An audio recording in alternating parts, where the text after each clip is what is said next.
Oui, bonjour, voilà, je reviens vers vous sur une nouvelle vidéo.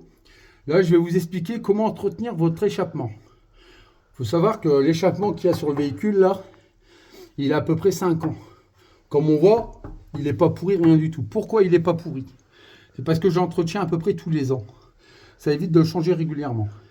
Il faut savoir que même quand vous achetez un échappement neuf, vous remarquerez qu'au niveau des soudures qu'ils ont fait, généralement, ça commence à rouiller. C'est là que la base, elle commence à se prendre. Comme ici, vous voyez, ça commence toujours à rouiller. Donc, pour entretenir un échappement comme ça correctement, vous pouvez faire aussi bien votre silencieux arrière, votre intermédiaire, même le catalyseur. Par contre, pour le peindre, c'est impératif. Il faut prendre de la bombe, comme ceci, haute température. On ne peint pas un échappement avec une bombe normale. La bombe haute température, elle ne brûle pas. Elle est résistante à la chaleur. Donc là-dessus, vous n'aurez aucun souci. Donc c'est tout simple, hein. Quand vous voyez que votre échappement il commence à avoir des points de rouille comme ça, comme vous voyez, moi j'ai une fosse, j'ai l'avantage. Si vous n'avez pas de fosse, c'est pas grave. Il faut aussi bien le faire avec des chandelles. Vous prenez votre cric, vous positionnez des chandelles. Là-dessus, il n'y a pas de problème. Donc après, c'est tout simple à faire, hein. C'est juste un nettoyage. Au début, on passe un coup de brosse, vous voyez, comme ceci, pour enlever le surplus au niveau de la rouille. Vous voyez, comme ici, vous voyez, ça a commencé à reprendre un peu. Donc vous enlevez le surplus comme ça avec la brosse. Des deux côtés. Pour ce qui est partie plate comme ceci, vous servez d'un papier abrasif. Pour enlever le surplus comme ça.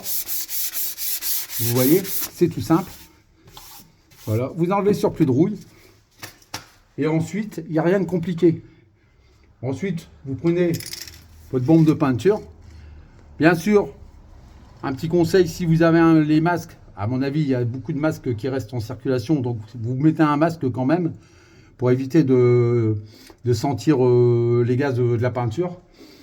Pour protéger tout ce que vous ne voulez pas peindre, vous servez tout simplement d'un carton. Une fois que ça a été brossé, que ça a été passé, vous passez un petit coup de chiffon un peu partout, comme ceci. Vous prenez votre carton pour protéger où vous ne voulez pas peindre. Vous voyez. Vous dirigez à 20 cm à peu près votre bombe. Il faut qu'elle soit à peu près orientée à 20 cm de l'échappement. Et d'un mouvement circulaire comme ceci, vous venez retravailler votre échappement tranquillement. Comme ceci.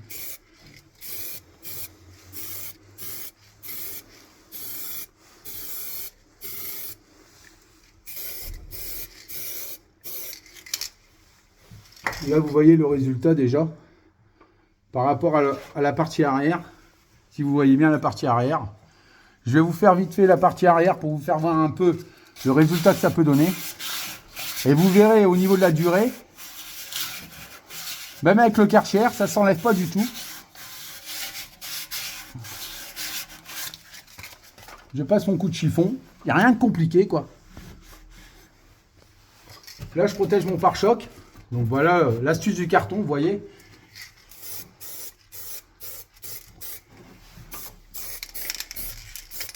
Là, on voit bien la différence. Si vous voyez bien la différence, là, regardez. Couleur aluminium.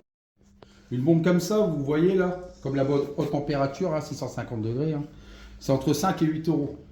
Ça va vous permettre de prolonger votre échappement, catalyseur, silencieux arrière et central, franchement entre 2 et 3 ans. Donc n'hésitez pas surtout, il n'y a pas besoin d'avoir de fosse pour l'entretenir.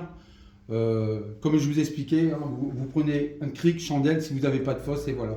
Donc je vous remercie bien et surtout n'oubliez pas de vous abonner si ça vous a plu. Et je referai des autres vidéos en cours. Merci bien, au revoir.